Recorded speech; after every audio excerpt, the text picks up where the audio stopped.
nggak sih kamu merasa bahwa hidup kamu itu bukan sepenuhnya milik kamu sendiri? Karena setiap kali orang minta tolong, kamu nggak bisa nolak. Setiap ada ajakan, kamu ikut, walaupun sebenarnya kamu lagi capek banget. Nah, setiap kali ada yang nyalahin kamu yang duluan minta maaf. Nah, kamu tahu nggak? Itu semua karena kamu punya satu sifat, yaitu sifat gak enakan. Nah, hari ini aku mau kasih kamu motivasi. Dan aku cuma pengen kita duduk bareng, ngobrol pelan-pelan tentang gimana rasa jadi orang yang selalu mikirin orang lain, tapi lupa untuk mikirin dirinya sendiri. Nah, tentang betapa beratnya hidup jadi orang yang gak bisa bilang enggak karena takut dibilang jahat, egois, atau enggak peduli. Nah, sifat enggak enakan itu bukan sifat bawaan. Dia tumbuh dari pengalaman yang pernah kamu lalui. Nah, mungkin kamu dibesarkan di lingkungan yang ngajarin jangan bikin orang jadi kecewa. Atau mungkin kamu pernah ditinggal, pernah dimarahi karena menolak. Dan dari situ, kamu mulai berpikir bahwa satu-satunya cara supaya orang bisa tetap sayang adalah dengan selalu menyenangkan mereka apapun harganya. Tapi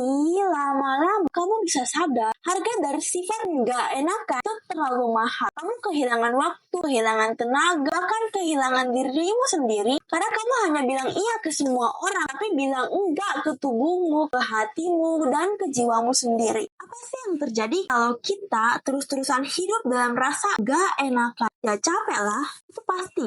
Capek itu pasti ada, tapi bukan cuma capek fisik, lebih dari itu. Kamu jadi kehilangan identitas, kamu nggak tahu lagi apa yang benar-benar kamu mau. Kamu jadi takut ngambil keputusan sendiri. Kamu hidup untuk jadi cermin orang lain, dan bukan jadi cermin untuk dirimu sendiri. Sifat nggak enakan itu bisa merusak hubungan, karena kamu menahan amarah, kamu memendam kecewa, dan suatu hari kamu bisa meledak. Atau kamu perlahan-lahan jauh dari orang yang kamu sayang, bukan karena kamu benci sama mereka, tapi karena kamu nggak pernah bisa jujur sama mereka. Alkitab itu memang mengajarkan kita tentang kasih, tapi juga tentang kebijaksanaan dalam menjaga diri. Di Matius 5 ayat 37, Yesus berkata, "Jika ya, hendaklah kamu katakan ya, dan jika tidak, hendaklah kamu katakan tidak. Apa yang lebih dari itu berasal dari si jahat." Nah, ini bukan hanya tentang kejujuran, tapi tentang integritas diri. Bahwa berkata tidak pun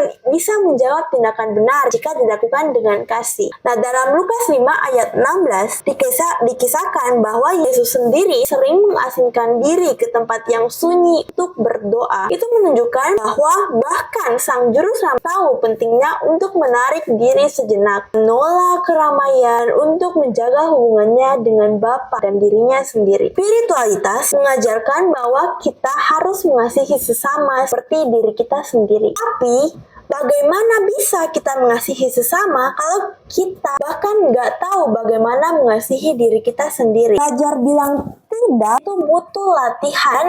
Aku punya beberapa langkah-langkah yang bisa kamu coba. Kamu bisa mulai dari kenali perasaanmu. Belum menjawab permintaan orang lain, kamu tarik nafas, tanyakan ke dirimu sendiri, aku benar-benar mau atau aku cuma nggak enakan? Nah, kamu juga bisa mulai dari hal-hal kecil. Latihan bilang enggak ke hal-hal yang ringan dulu. Misalnya, menolak ajakan nongkrong saat kamu lagi butuh istirahat. Nah, kamu juga bisa bikin kalimat penolakan yang sopan tapi tetap tegas. Contohnya nih, maaf banget ya, aku nggak bisa bantu sekarang. Aku juga lagi fokus untuk menyelesaikan sesuatu. Ingat, menolak itu bukan berarti menolak orangnya. Kamu cuma menolak permintaannya, bukan hubungan kalian. Dan kamu juga harus berdoa minta pada Tuhan keberanian untuk menjaga diri sendiri tanpa harus merasa bersalah. Dulu aku punya teman yang selalu ada buat semua orang. Dia dijuluki si penolong. Tapi suatu hari dia jatuh sakit karena kelelahan, dan waktu dia butuh bantuan, orang-orang itu malah ngomong, "Masa sih kamu butuh bantuan? Kan kamu selalu kuat." Nah,